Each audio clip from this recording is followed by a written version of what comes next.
Thank you very much for inviting me again to give this short presentation. So in early March, Jennifer had contacted me asking whether or not I could give or take part as a small group leader. And unfortunately, I was unable to.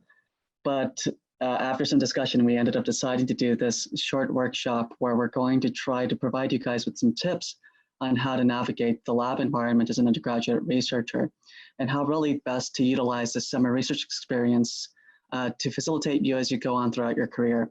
And so like Jennifer had mentioned, I'm also a UBRP alumnus, an NSCS alumnus from the University of Arizona as well.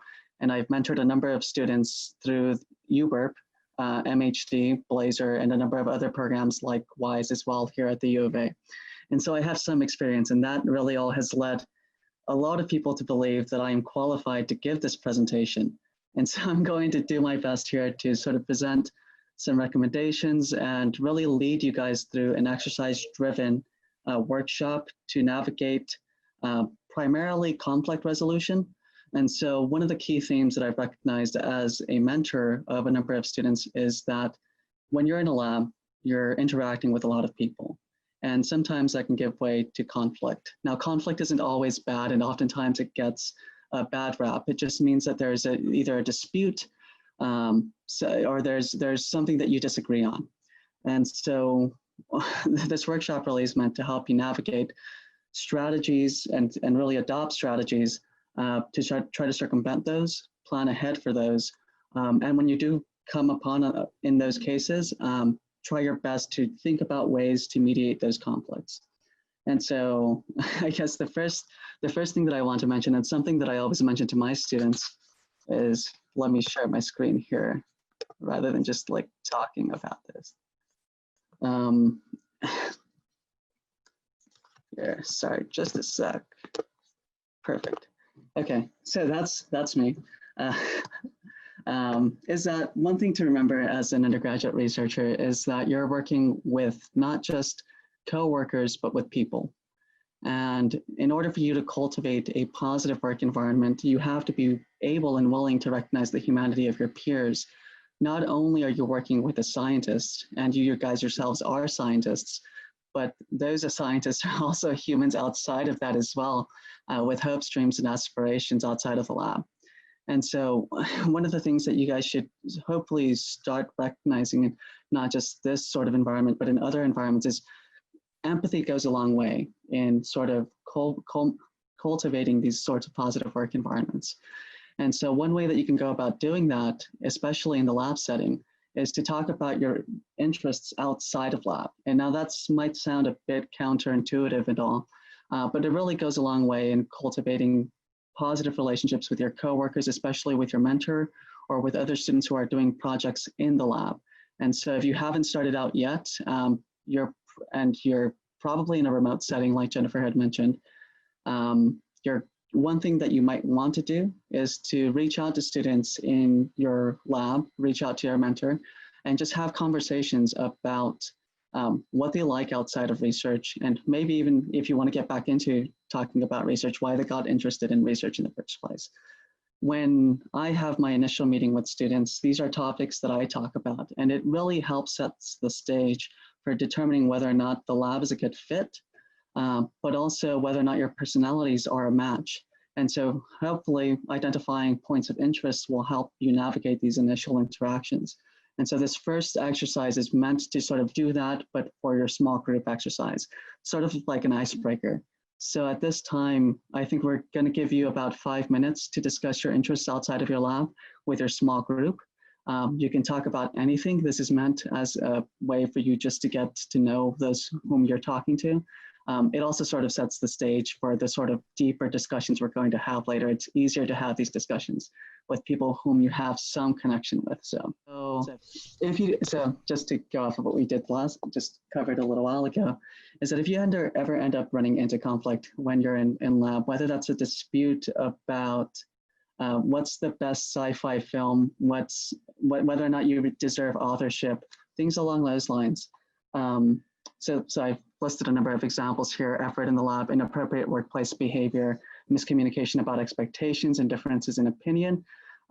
Usually these sorts of topics can be broken down into two criteria: whether or not you have to speak about them immediately, so come to the root of the problem once the issue has arisen, or whether or not you should take some time to think about what has happened and then come back to it later.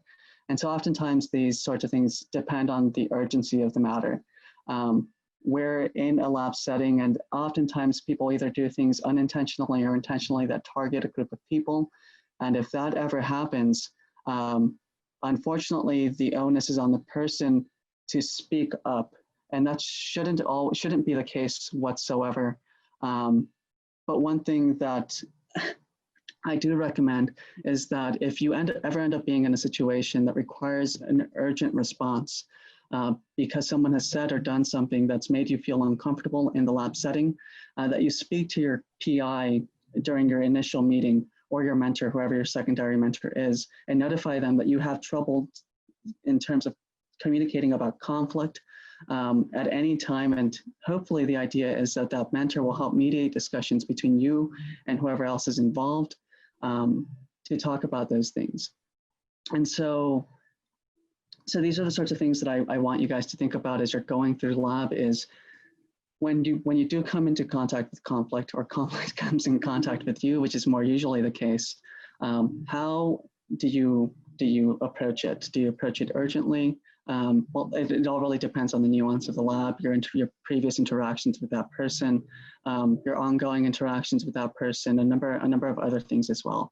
And really, it's using your best judgment to try to determine whether or not that conflict needs urgent or attention or some time. Usually, most of the time, though, you do want to address anything that's unsettling, regardless of topic. And so that's usually something that I recommend to students to do, is to talk with your PI at the onset to ensure that that sort of communication is keyed. And so this next one is about ensuring that you're maintaining honest communication with your mentor, not just about expectations in the lab, about how people behave, talk, and other things, but also about your roles in other projects.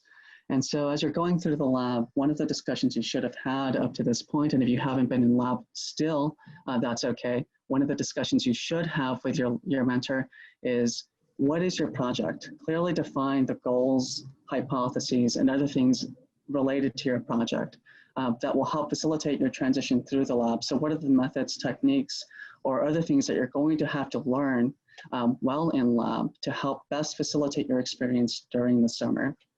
And so those are usually things that you want to talk about and get clearly defined, and then follow up with in an email, just to make sure that both of you are on the same page about the project. This is also true for the role that you play in lab.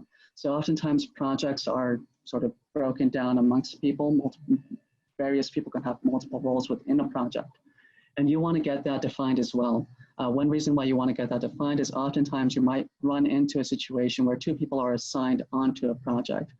In this scenario, you're going to want to discuss what your expectations are for that project specifically and what the other person's expectations are.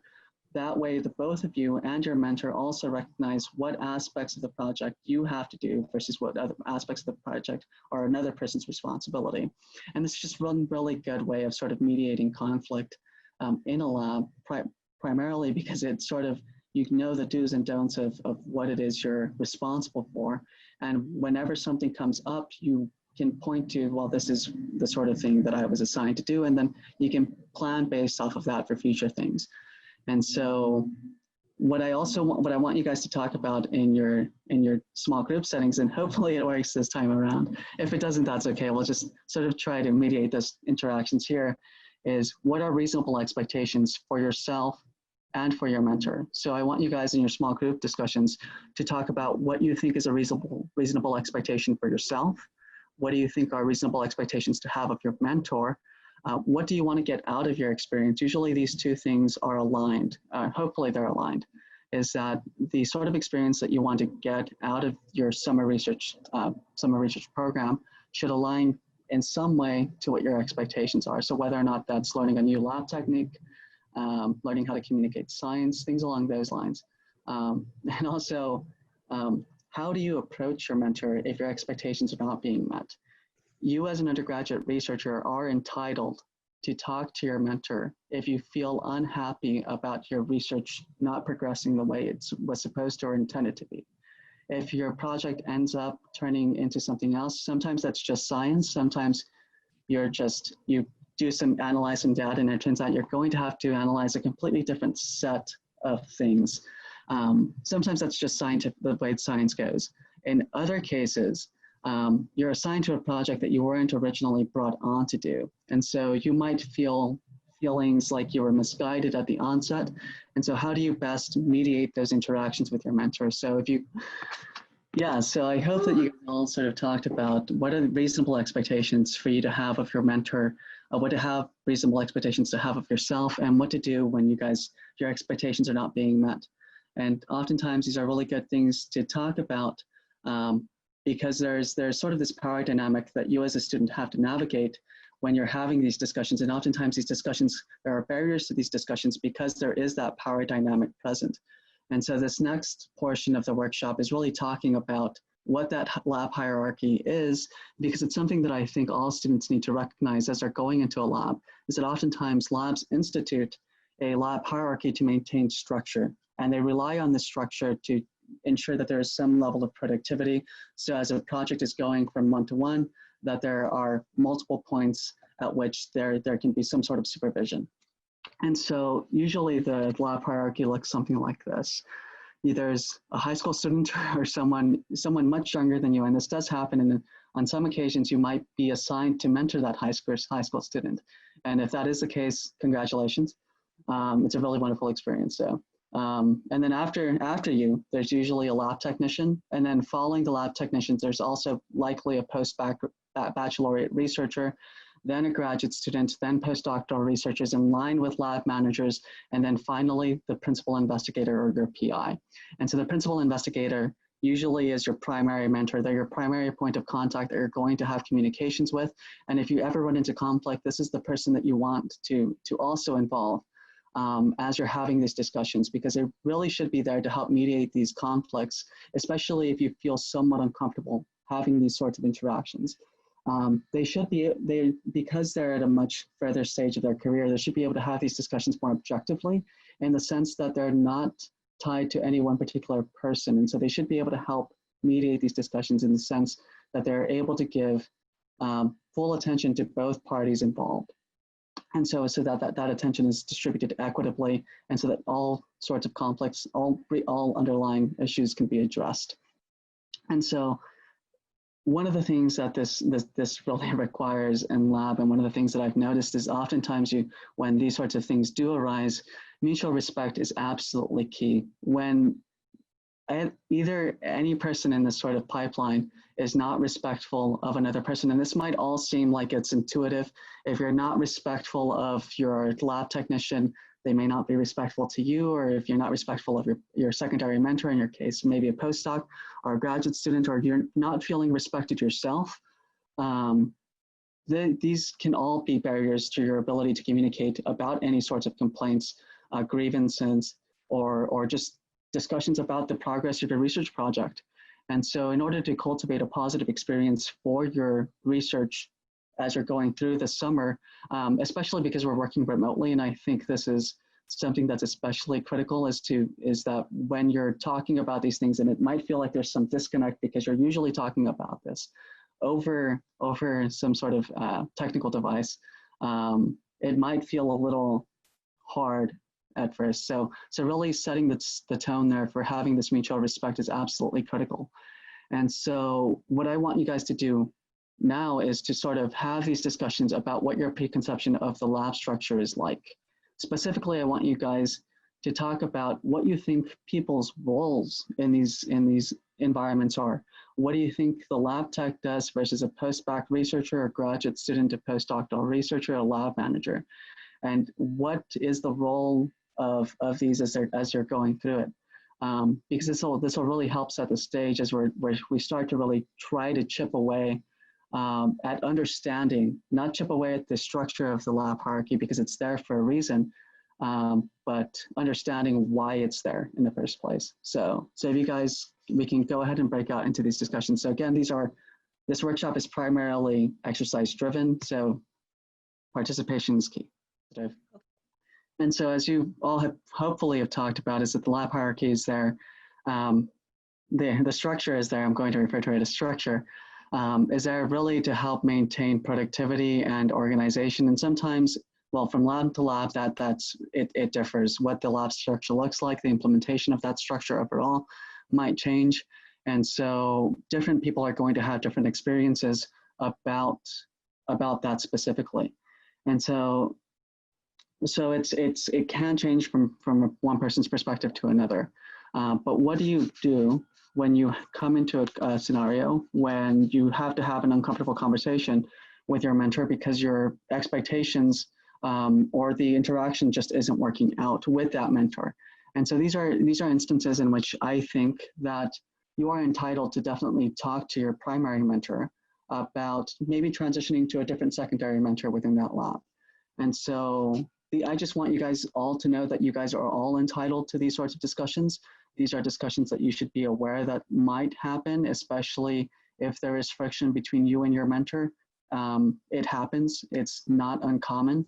And there should be zero stigma associated with it in the lab about whether or not you move from one person to another. It's just life and you have to remain flexible, and hopefully both parties are able to reconcile that relationship. And if not, then that's okay too. So yeah. So then these next discussions are about strategies to try to minimize that conflict before we even get there. So I pointed out that there is going to be conflict because you're human beings and you're not always going to agree one-to-one with everyone that you run into, and that's cool. One of the ways that you guys can ensure that conflicts don't fester into something more aggressive is that there is no passive-aggressive behavior between you or the other person involved. And so when an issue arises, really both people should approach it almost immediately and have these discussions about what just happened and how to best mediate those confrontations. So really what's key here is that no one should just let it slide because eventually these sorts of small things build up. And hopefully that's not the case. And this really relates to a different point about the best way to mediate conflict is to plan ahead for it. And this is something I'm going to touch upon later if I get to it, is that your best way to sort of mediate these confrontations is to make sure they're not going to happen in the first place. And this, again, is something that sounds intuitive, but very few people actually practice it. And I notice it from a lot of people across lots of career stages, is that they're not addressing these sorts of issues that arise. And usually that's because people are trying to play their cards right. You might have come across this idea, and maybe a graduate student has pointed out to you that the reason why they don't have these conversations with their PI, and so it gives you the impression that you shouldn't have these conversations with your graduate student mentor, is that they have few cards to play and they have to play them right. I don't necessarily agree with that, and oftentimes when I see that being the case, usually it's following a negative experience in the lab. And so if you notice that this is going to turn into a negative experience, and if you feel like you only have a certain number of cards to play, try to make sure that you take yourself out of that position and transition to another, and potentially another mentor. And if you're a mentor in this case and you notice that about yourself, hopefully you're taking ownership over that and realizing when that happens. And so, but I know we have really good mentors here, but these are the sorts of topics that we have to think about and that we continue to think about as we're going through various career stages. And so I'm going to skip over this scenario. Just play it over in your head about what you might do. Thinking through what you might do in these instances is usually a good way to help you approach it when it actually comes up. And so in this case, it's about a postdoc who's supervising you and is playing music constantly, and despite your best efforts to work with it, you simply can't. And so at some point, this sort of builds up, and you have to approach your postdoc. And so how do you approach that postdoc in that scenario? And so that's a fairly, what might seem like an easy topic to talk about, but because that power dynamic does exist, there might still be some hesitancy. You might also run into other instances that are much harder to talk about. And so try to role play through those scenarios as well, where someone has said something either intentionally or unintentionally to you that's made you feel less than. How would you approach that discussion as well? And so really playing through these exercises is a good way to stay emotionally aware about how you're feeling through your experience. But it's also a really good way to try to minimize your conflict there, because you will come to a point where you will have to have this conversation. And by practicing it beforehand, you'll be better positioned to have these discussions because you'll know what to say, or you'll have some sense of what to say. And so it doesn't just come out unprepared. So perfect. And so in these sorts of scenarios, I've sort of touched on the topic of your supervisor, primarily your primary or secondary supervisor, and especially your primary supervisor, and what their role is throughout this entire experience. And so this is, again, something that changes from lab to lab. Sometimes you have a less involved PI, someone who takes the back seat and lets their students sort of manage their projects like they want to manage it. And this is really good experience for a graduate student or a postdoc. But this also means that you're going to come into a scenario where that person doesn't have a ton of experience in managing a project. And so there might be some rough roads, some rough patches that you're going to have to try to mediate yourself and the other the graduate students also. And so really clearly defining what those things are, and your mentor also clearly defining them for themselves is critical in these sorts of scenarios. And so this is also playing back to this idea that, sorry, just gonna drink some water here.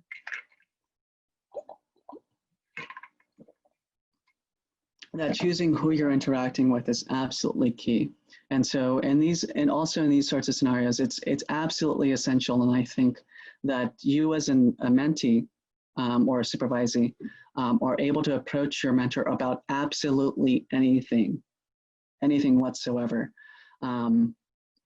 Usually if there's a roadblock to talking to your mentor about one topic, it's going to peer into any other topic you're going to want to talk to them about.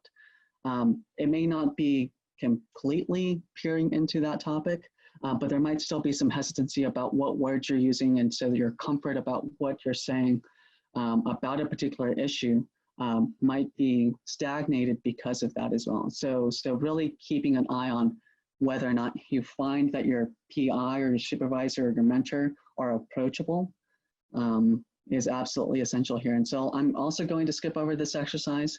What I was going to have you guys do is describe your supervisor's role, what you think their role is in the lab. With your small groups, and hopefully you guys will have these discussions with your mentor about what they are, to have them clearly defined. Again, going back to one of the first points I made during this workshop is what do they think their role is? What do they think their role in facilitating your career progression is? What is your role in facilitating their career progression? Because it's all sort of intermingled there. And so really having these discussions is absolutely key. So, and I wanted to take the time to really focus mostly on this last section, because it's something that I see a lot of graduate students and a lot of undergrads sort of feeling that they are pressured to finish an experiment. And usually they do that at the expense of their physical, emotional, or mental health. And that's terrible. It's just terrible. And so one of the things that you have to do as a student, and one of the things that you are entitled to do, is to set healthy goals for yourself for your research experience. That changes from person to person. And so what's healthy for you may be completely different than what's healthy for someone else. And that's okay. But what I really want you to know is that, that your health in all of those aspects trumps research 100% of the time. And so if you're feeling like you can't do a project because something has come up in your personal life that you need to address urgently, you are entitled to tell your mentor, I cannot do this. You don't have to give them explicit reasons if you feel that there is some hesitancy in speaking to your mentor, and they should be fully understanding, and hopefully they are fully understanding. That may not always be the case. But your health comes first. And if you have to choose between your health and your mentor being unhappy, choose your health. have that discussion with your PI about what had happened if you feel that there is some tension because something has happened, because they, again, are there to help mediate those discussions. But I really want you to impart on you guys that your health really is important. This is something that I tell my undergrads as well, is that if they feel unwell for whatever reason, let me know, and they don't have to tell me specifically what's going on. But usually it's completely cool. Nothing should happen from that. And the graduate student mentor or postdoctoral mentor or PI should be understanding in those cases. Because you are a person who are specifically entitled to these sorts of things. And so I'm using this word entitled a lot because it's something that sort of gets this bad rap in some circles, but you have rights and privileges that you're allowed to use as you're going through this experience. You are not just a worker that the person who's supervising you can use to help with a small arm of a project. You're a lot more than just a worker. So really making sure that you keep on top of that you're being treated with respect in these instances is essential. And so hopefully in keeping with time here, I skipped over the last exercise, I think, just a small portion there, but that's okay, is don't forget that your summer research experience is about learning. And in these cases, it's usually the way that I like to approach and how I tell my undergraduates and other graduate students to approach this is that, especially if you're early in your graduate studies, and hopefully a lot of you are considering post-undergraduate education, and if you're not, that's cool, but if you are, awesome, is that what's most critical is that you've learned more throughout your experience than you otherwise would have. So do you know more about a topic at point B than you did at point A? And if you did, that's awesome, and that's what your expectation ought to be if you were to set one. I don't usually have my students expect that they're going to complete an entire project when they're going into a research experience, because it might set goals that are simply unattainable, because you do run into inroads in research. It just happens. You're going to run into an instance where troubleshooting is just going to take much longer than you're able to devote to. And so you have to recognize that, but did you learn a lot through that troubleshooting stage? And can you say that now when you're ever presented with a similar scenario, can you put things together logically to work through those things? And so usually that's the metric that I like to use, and hopefully that's the metric that you guys will use as you go through this. I've made a lot of errors when I went through my undergrad, my first years as a graduate student, and even now as a senior graduate student, and they're going to continue to happen. One way to not let those sorts of errors build up on you and sort of pressure you into quitting is to remind yourself that they were learning experiences, and that you've learned throughout those experiences and how to circumvent those experiences if they do come up again later. And so this is all finally getting back to the point about focusing on growth rather than on product. Hopefully, as you guys are going through this, you have a growth-driven mindset versus a product-driven mindset.